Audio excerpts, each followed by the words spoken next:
오늘은 우리가 하나님의 영을 받으십시오라는 주제로 함께 하나님의 말씀 나누도록 하겠습니다.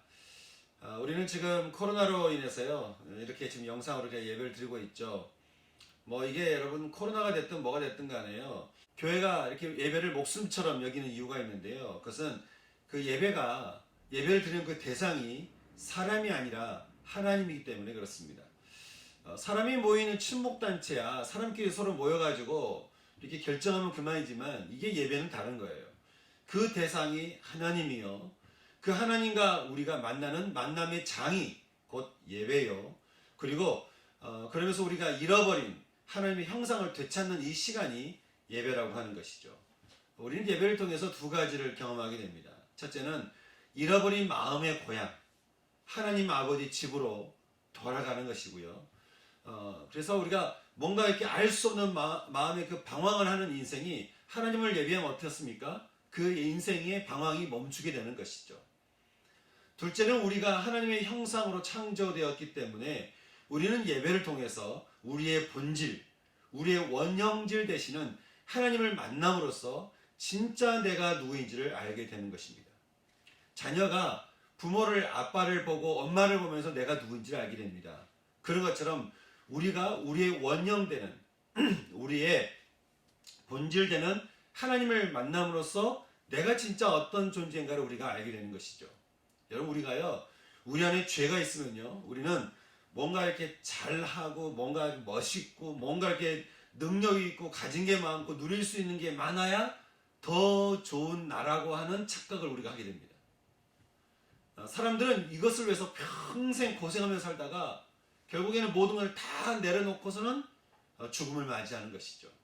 그러나 우리가 하나님을 예배하면요, 그 하나님의 형상으로 태어난 우리는 뭔가를 잘 못해도, 뭔가 가진 게 없어도 우리는 있는 그 자체로 사랑받기 위해 태어난 존재라고 하는 것을 우리는 알게 됩니다. 여러분, 하나님이 우리를 얼마나 많이 사랑하신지 모릅니다.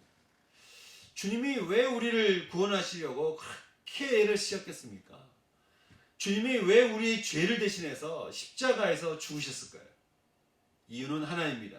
하나님이 세상을 이처럼 사랑하사 독생자를 주셨으니 이는 저를 믿는 자마다 멸망하지 않고 영원한 생명을 얻게 하려 하심이기 때문이다 라고 말씀하는 것이죠. 여러분, 하나님이 저와 여러분을 많이 사랑하십니다. 여러분 믿으십니까? 그냥 여러분 그 선보고 결혼한 사람처럼 어쩌다가 만나는 그런 사랑이 아닌 거예요. 로미오와의 줄리엣처럼 죽고 못 사는 정도의 그 깊은 사랑, 그 이상의 사랑인 것이죠. 저는요, 우리 준영이 할머니가 준영이를 사랑하시는 그 마음을 제가 이렇게 볼 때면 참 감동받을 때가 많습니다. 제가 말은 안 하지만 제가 우리 준영이 할머니 볼 때마다 참 준영이 사랑하시는 그 마음을 보면 참 감동받을 때가 많아요. 여러분, 우리 준영이 할머니의 사랑을 연인의 사랑과 비교할 수 있겠습니까? 그 이상 아니겠어요? 예수님의 제자 요한과 바울은 말합니다. 하나님이 우리를 사랑하시는 사랑을 우리가 알고 믿었노니 하나님은 사랑이시라. 사랑 안에 거하는 자는 하나님 안에 거하고 하나님도 그의 안에 거하시느니라. 사랑은 여기 있으니 하나님이 우리를 사랑하사 우리의 죄를 용서하시기 위하여 화목제물로, 제사거리로, 한마디로 말하면 죽음의 자리로 아들 예수를 보내셨으며, 그런즉 사랑하는 자들아, 하나님이 우리를 이같이 사랑하신즉 우리도 서로 사랑하는 것이 마땅하다. 긍휼이 풍성하신 하나님이 우리를 사랑하시는 이 큰 사랑을 인하여 허물과 죄로 죽은 우리를 그리스도와 함께 살리셨으니 너희는 그 사랑의 은혜로 구원을 받은 것이라. 우리는 예배를 통해 하나님을 만나면서 우리를 향한 하나님의 크신 사랑을 우리는 경험하게 됩니다. 알게 됩니다. 여러분, 이것은요, 뭔가 이렇게 지식으로 하는 알미 아니고 그냥 이것은 경험인 것이죠. 그냥 체험인 것이에요. 예배 가운데 나를 사랑하신 하나님의 그 사랑을 내가 경험하게 되고 알게 되는 것. 여러분, 이것을 우리가 체험하는 것이기 때문에 이것을 체험한 우리가 어떻게 우리 하나님의 사랑을 우리가 부인하고 그것이 없다라고 우리가 말할 수 있겠습니까? 그러니 교회 오기 전에는요, 세상 평가에 찌들려 가지고 이리 마음 치이고 저리 마음 치인다 할지라도 하나님께 신령과 진정으로 우리가 예배를 드리면 우리를 향한 하나님의 그 진한 사랑 안에서 우리 영혼은 치유되고 또 회복되는 것이에요. 그러니 여러분, 예배만큼 좋은 게 어디 있겠습니까? 교회가 예배를 돈 때문에 한다고요? 여러분, 이 사랑을요 어떻게 돈으로 환산해요? 주한이와 시온이를 향한 그 엄마의 사랑을 어떻게 돈으로 계산을 해요? 건물이 아니면 예배가 아니라고요? 여러분, 사랑이 어떻게 건물에 갇혀요? 함께 얼굴을 맞대면 제일 좋지만 그렇지 못하더라도 우리는 어떻게 해서든 모여서 어떤 모양이든 우리가 서로 이렇게 예배한 거 아니겠습니까? 저는 우리를 향한 하나님의 그 크고 놀라운 그 사랑을 모든 예배 가운데, 그것이 묵상 예배든 소그룹 예배든 함께 모여드린 이 예배든 모든 예배 가운데 하나님의 놀랍고 그 크신 사랑을 여러분 모두가 다 받아 누릴 수 있는 그런 은총이 있기를 주님의 이름으로 축복합니다.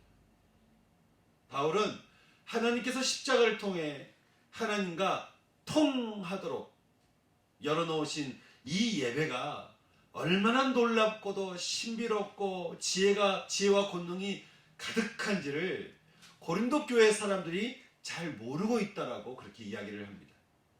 그러니 주님을 믿는다라고 말은 하는데 듣고 싶은 사람의 말만 듣다 보니까 나는 바울 파라, 나는 아볼로 파라, 나는 베드로 파라, 그렇게 말하면서 교회 안에서 분열이 일어나는 것이죠.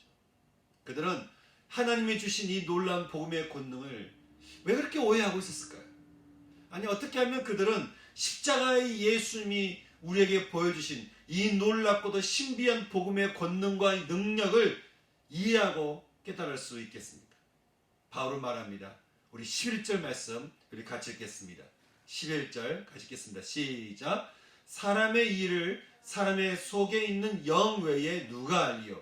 이와 같이 하나님의 일도 하나님의 영 외에는 아무도 알지 못하느니라.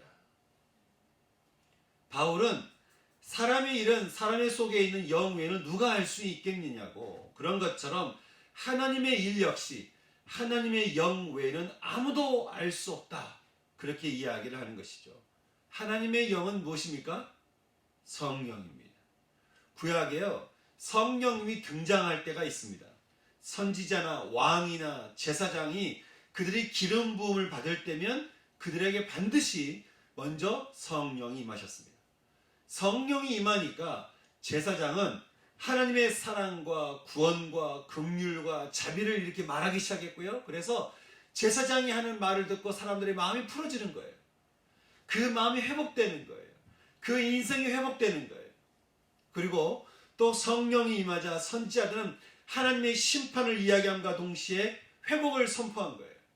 선지자들이 하나님의 성령이 임하여서 하나님의 심판을 이야기하니까 그냥 제멋대로 살아가던 사람이 이게 이렇게 살면 안 되는구나. 그냥 내 마음대로, 내 감정대로, 내 뜻대로, 내가 하고 싶은 대로 살던 사람들이 하나님의 심판의 소리를 듣고 이렇게 하면 안 되는구나 라고 그들이 정신 차리면서 회복 가운데로 돌아오게 되었고, 또 성령이 임하자 솔로몬은, 왕은 이 세세토로 남겨진 지혜의 말씀 잠언을 우리에게 남겨주면서 하나님을 경외하고 사람들을 사랑하는 길이 우리에게 중요함을 우리에게 말씀해주고 있는 것이죠. 그래서 구약시대는요, 누군가가 성령이 임했다고 하잖아요. 그러면 놀라운 일인 거예요.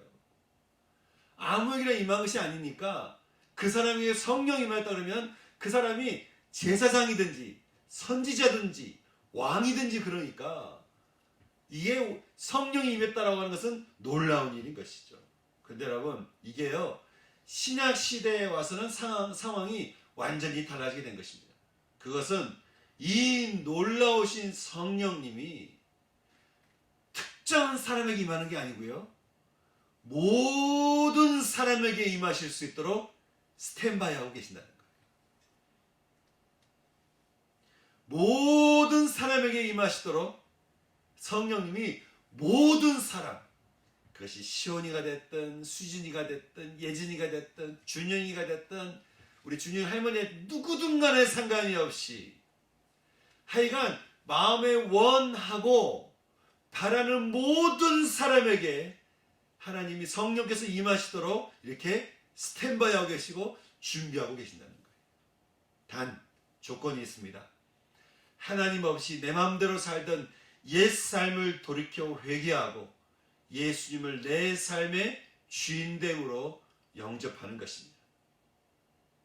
세상이 아무리 어둡고 절망스럽고 암담하고 흑암 가운데 놓여있다 할지라도 예수님을 영접함으로 성령이 임했던 바울이 이렇게 말을 하죠. 보라, 지금은 우리 모두가 은혜 받을 만한 때요. 보라, 지금은 구원의 날이로다. 그러니 어떻게 하라는 거예요? 하나님의 영, 성령님이 우리 가운데 충만하게 기름 부으시도록 마음을 돌이켜 회개하며 이 하나님의 영, 성령님을 받아들이라고 하는 것입니다. 성령님이 우리 가운데 임하시면 어떻게 되는지 바울은 12절에서 우리에게 이렇게 말을 해주고 있습니다. 우리 다 같이 12절 말씀을 같이 읽어보겠습니다. 자, 시작.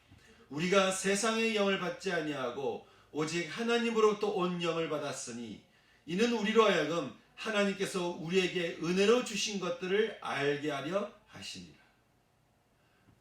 우리에게 하나님으로부터 온 영이 임하면 하나님의 영, 성령님은 우리로 하여금 어떻게 하신다는 거예요?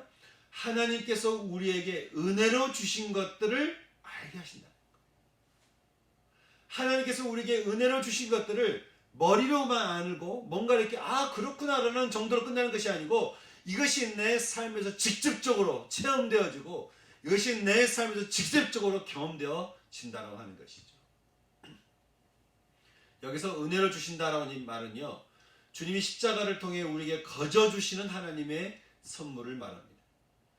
주님이 우리에게 거저 주시는 선물은 사랑과 기쁨과 평화와 인내와 친절과 선행과 진실됨과 온유함과 절제함, 이 절제로서요. 이 모든 것을 한 단어로 말해보자면 뭐라고 말해볼 수 있을까요? 구원이라고 하는 것입니다. 구원. 여러분, 구원이 무엇입니까? 죄로 인해서 미움과 슬픔과 갈등과 성급함과 무자비함과 무정함과 방탕함에 묶여있는 우리의 인생을 풀어주는 거예요. 그냥 풀어주는 거예요. 여러분, 그냥 풀어주는 거예요. 내 안에 미움과 슬픔과 성급함과 무자비함과 무정함과 방탕함에 묶여있는 우리의 인생을 그냥 풀어주는 거예요. 무조건적인 용서와 무조건적인 용납으로 단지 하나, 십자가의 예수 그리스도를 믿는다는 것 하나만으로 우리를 향해 하나님이 선포하시기를 이노센트, 너는 무죄다, 그렇게 우리에게 선포하신다는 거예요. 하나님은 하나님이 무죄로 선포해 주지 않으시면 아무도 결코 자신의 죄에서 벗어날 수 없는 우리는 죄인이라는 것을 너무나 잘 알고 계신다고 하는 것이죠. 그래서 찾기만 하면 거저 주시는 사랑, 믿기만 하면 거저 베푸시는 용서, 부르기만 하면 거저 받아주시며 무거운 인생의 짐을 덜어주시는 그 용납함에 이 놀라운 신비를 가지고 우리를 찾아오시는 이 하나님의 그 일을 하나님의 영이 아니면 우리는 도무지 알 수도 없고 깨달을 수도 없고 경험할 수 없다라고 바울은 우리에게 말씀을 해주고 있는 것입니다. 많은 사람들이 교회를 다니지만 그래서 내가 교회를 다녀서 내가 다녀봤는데 별거 없더라는 말을 제가 참 많이 하게 되고 저도 참 많이 듣게 됩니다. 정말 그럴까요? 저도 어렸을 때부터 이제 교회에서 자랐는데요. 저는 모태신앙이고 교회에서 자라났던 수없이 많은 말씀 듣고 많은 말씀 암송하고 누가 봐도 교회에서 참 착한 아이다 라고 불리면서 제가 자랐던 것 같습니다. 교회가 싫지 않았어요. 교회 어르신들이 저는 어렸을 때 참 좋았습니다. 교회 어르신들이 참 좋았고 다 저를 좋아해 주셨고 품어 주셨고 사랑해 주셨고 좋았어요. 교회 가면 나를 사랑해 주는 선생님들도 있고 또 내 이름 불러주는 분들이 있고 참 좋았어요. 기도할 때면 한 번씩 위로가 돼서 좋기도 했어요. 그런데 정작 내가 힘들고 정말 죽고 싶은 마음이 들 때, 정말 내가 뭔가 이렇게 붙잡아야 될 때는 내가 교회에서 들은 신앙이 내 힘이 되고 길이 되어 주지는 못하는 것 같은 마음이 드는 거예요. 분명히 예수님은 길이요 진리요 생명이라고 말씀하셨는데 그게 나에게 해당되는 이야기 같지는 않은 그런 마음이 살짝 드는 것이죠. 그런데요, 그렇게 제가 살다가 어느 날 인생의 바닥을 칠 때요, 인생의 바닥까지 내려가게 될 때, 어느 날 말씀을 듣는 중에 주님이 정말 내 삶의 주인 되었으면 좋겠다. 내가 내 삶의 주인 돼서 살아보니까 너무 힘든 거예요. 너무 무거운 거예요. 너무 지친 거예요. 예수님이 내 삶의 주인 되었으면 좋겠다. 그래서 내가 그런 소망한 마음을 가지고 내 마음대로 살다가 내 삶을 돌이켜 회개하면서 예수님을 내 마음 가운데 초대하게 되는데요. 그때부터 제 안에 예수님을 영접함과 동시에 제 안에 그동안 이제까지 내 삶에 스탠바이하고 계셨던 내 삶, 내 인생 앞에 이렇게 스탠바이하고 계셨던 성령께서 내 안에 함께 들어오시는데, 그때부터 내가 하나님의 뜻을 깨닫기 시작하는데 이게 너무 놀라운 거예요. 정말 예수님이 내 인생의 길이요, 내 인생의 진리요, 내 인생의 생명인 거예요. 여러분 중에서도 저와 같은 체험이 있는 분들이 있을지 모르겠습니다. 여러분, 우리가 무슨 지식과 학식이 있어서 하나님의 일을 이해하겠습니까? 우리가 뭔가를 많이 가졌다고 해서 이것을 알 수 있겠습니까? 하나님을 아는 것은 오직 우리 안에 예수님이 계시고 더불어 우리 가운데 임하시는 성령님 때문에 우리가 아는 것이지, 뭔가 물질을 가졌다고 해서, 우리가 뭔가를 많이 가졌다고 해서, 뭔가 많이 배웠다고 해서 이게 알 수 있는 거냐고 하는 거예요. 예수님도 말씀하시길요, 성령님은 진리의 영이라고 하셨습니다. 진리의 성령이 오시면 그가 너희를 모든 진리 가운데로 인도하시리니 그가 예수님을 우리에게 증언하실 거라는 거예요. 성령님이 우리에게 임하셔야 우리가 성경을 통해서 읽고 있는, 또 하나님 말씀을 알고 있는 그 말씀들이 내 삶에서 이해되어지고 경험되어진다고 하는 것이죠. 저는 오늘 이 시간에요, 하나님의 영으로 알게 하시는 이 은혜가 저는 예배드리는 여러분 모두 가운데 충만하게 임할 수 있는, 충만하게 깨달을 수 있는 그 은혜가 있기를 소망하는 것이죠. 바울은 이 영적인 일을 아는 것에 대해서 다시 13절에서 우리에게 이렇게 말을 해주고 있는데요. 우리 13절 말씀 다시 한번 읽어볼까요? 같이 읽겠습니다. 시작. 우리가 이것을 말하거니와 사람의 지혜가 가르친 말로 아니하고 오직 성령께서 가르치신 것으로 하니 영적인 일은 영적인 것으로 분별하느니라. 하나님께서 우리들에게 정하신 이 영적인 놀라운 일은 오직 영적인 것으로만 분별할 수 있다는 거예요. 하나님의 영이 내 안에 계셔야만 우리는 무엇이 하나님의 일인지를 우리가 알 수 있다고 하는 것이죠. 왜 그럴까요? 우리 14절과 15절 말씀 같이 읽어보겠습니다. 시작. 육에 속한 사람은 하나님의 성령의 일들을 받지 아니하나니 이는 그것들이 그에게는 어리석게 보이며 또 그는 그것들을 알 수도 없나니 그러한 일은 영적으로 분별되기 때문이라. 신령한 자는 모든 것을 판단하나 자기는 아무에게도 판단을 받지 아니하느니라.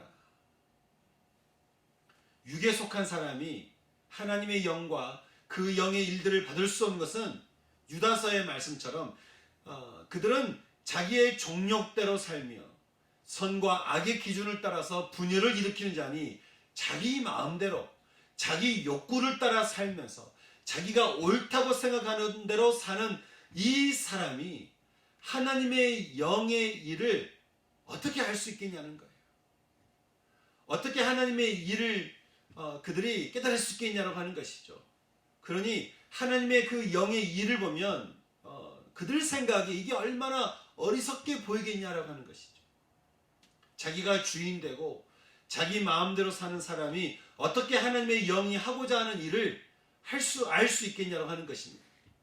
어떻게 하나님의 영의 일을 분별할 수 있겠나? 그럴 수 없다라고 하는 것이. 오직 신령한 자, 하나님의 영이 임한 사람. 여러분, 육으로 숨을 쉬며 오직 육으로만 살던 우리였습니다. 오직 육으로 숨을 쉬며 육이 주는 것을만 받아 먹으면서 마치 그것이 우리의 영원한 생명인 것처럼 매달려 살던 우리였습니다. 그런 우리에게 믿음 가운데 하나님의 영이 임하게 하여서 이제는 그 하나님의 영으로 숨을 쉬며 살게 된 이 거듭난 사람만이 하나님의 영의 일을 알 수 있다라고 바울은 우리에게 말을 해주고 있는 것입니다. 그러니 세상은 아무도 하나님의 영과 이 신령한 자를 제대로 알 수 없다. 그렇게 우리에게 말을 해주는 것이죠. 그래서 바울은 이제 16절에서 우리에게 복음의 깊은 곳 가운데로 우리를 인도하고 있는데 우리 16절 말씀 같이 읽어보겠습니다. 16절 말씀 시작. 누가 주의 마음을 알아서 주를 가르치겠느냐? 그러나 우리가 그리스도의 마음을 가졌느니라. 바울은요 이사야 40장 13절과 14절 말씀을 인용하면서 그 말씀 보면 이렇습니다. 누가 주님의 영을 헤아릴 수 있겠으며 누가 주님의 좋은 자가 되어 가르칠 수 있겠냐? 그가 누구와 더불어 의논하셨으며 누가 그를 교훈하였으며 누가 그에게 지식을 가르치며 슬기로운 처세술을 가르치겠냐? 오직 하나님의 영이신 성령님이 아니겠느냐? 이 말씀을 인용하면서 말하기를 누가 주의 마음을 알 수 있겠냐는 거예요. 누가? 그러나 십자가에서 예수님이 우리를 위해 죽으심으로 우리 인생에 슬픔이 변하여 춤이 되게 하시고 여러분 우리 인생에 슬픔이 변하여 춤이 되게 하시고 베옷을 벗기고 기쁨으로 띠띠우게 하신 이 놀라운 복음을 믿은 우리들은 그래서 죄로 가득 찬 내 삶에 오직 예수님이 주인 되셔서 그 복음이 내 삶에서 펼쳐지도록 하나님의 영, 성령님을 영접한 우리들은 아무도 알 수 없고 깨달을 수 없으며 결코 헤아릴 수 없지만 그러나 하나님의 영이 임한 우리들에게는 그리스도의 마음이 있어서 그 마음을 따라 우리에게 주신 은혜로 주신 것들을 우리가 다 알게 되고 우리가 경험하게 되고 우리가 그 은혜를 따라 살 수 있게 되는 것 아니겠냐? 그렇게 우리에게 말을 해주고 있는 것이죠. 그러니 우리가 바라봐야 할 곳, 그러니 우리가 품어야 하는 마음, 그러니 우리 속에 반드시 있어야 될 것이 무엇이겠냐는 거예요. 하나님의 영, 성령님 아니겠냐는 거예요. 오직 그리스도의 마음을 알게 해서 그리스도의 축복을 누리며 그리스도의 평강을 누리게 하는 이는 오직 하나님의 영, 성령님이라고. 죄된 속성 가득 찬 육의 눈으로 자신과 세상을 바라보던 고린도 교회 성도들에게 그 성령 하나님을 바라보도록 바울은 지금 그들에게 시선을 돌리고 있다라고 하는 것입니다. 사랑하는 성도 여러분, 끊임없이 밀려드는 세상의 어려움과 죄악들에서 우리가 어떻게 자유하며 기뻐하며 평강을 우리가 누릴 수 있겠습니까? 세상 사람들은요, 무엇을 먹을까, 무엇을 마실까, 무엇을 입을까, 어떻게 하면 내가 기쁠 수 있을까, 그냥 여기에 기준을 두고 그게 없으면 그냥 내가 원하는 욕구대로의 그 기쁨이 안 되면 마치 죽는 것처럼 여기는 것이 여러분 우리의 인생 아니겠습니까? 그리스도의 마음을 부어주셔서 그리스도가 주시는 사랑과 평강과 기쁨을 가슴에 가득 품고 사는 인생 가운데로 하나님이 우리를 인도하고 계시는데, 고린도 교회 성도들은 또 우리들은 지금 어디에 있느냐라고 하는 것이죠. 오직 성령님만이 우리를 십자가에서 죽으시고 은혜를 부어주시는 그리스도의 마음을 알게 하신다는 이 복음 앞에 여러분, 우리는 어떤 마음을 품어야 되겠습니까? 그 하나님의 영이 내 안에 충만히 임하기를 여러분, 우리가 간구해야 되지 않겠습니까? 구해야 되지 않겠습니까? 오직 성령 하나님, 오직 성령께서 내 안에 충만히 임하시도록 여러분, 우리가 함께 절절히 구해야 되지 않겠냐고 하는 것이, 저는 우리 교회 모든 성도님들 안에 오늘 이 시간 하나님의 영이 임하여서 하나님의 일을 깨닫고 그 은혜를 주신 것들을 알며 놀랍고도 놀라운 그리스도의 마음을 따라 살아갈 수 있는 그런 은총이 우리 모두 가운데 있을 수 있기를 주님의 이름으로 축복하는 것입니다. 그래서 오늘 이 시간에 이 마음을 가지고 우리 함께 기도하며 나갈 수 있는 시간 되었으면 좋겠습니다.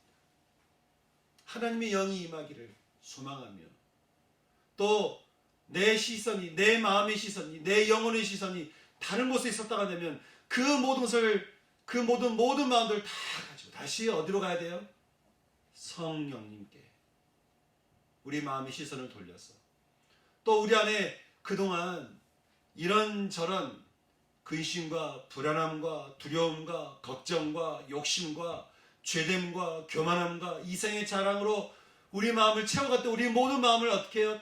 다시 비우고 그것을 배설물로 여기고, 다시 말하면 그 모든 죄악들을 똥으로 여기고 더러운 것을 여기고, 오직 내 안에 채워질 것, 오직 하나님의 영이 나를 거룩하게 하시고 나를 새롭게 하신 하나님의 영만이 내 안에 충만히 임하시도록 기도할 수 있는, 그래서 하나님의 영이 우리에게 주신 은혜로 주신 것들을 알게 하고 그 그리스도의 마음을 따라 살도록, 당당하게 살도록, 기쁘게 살도록, 평안하며 살도록 우리를 인도하시는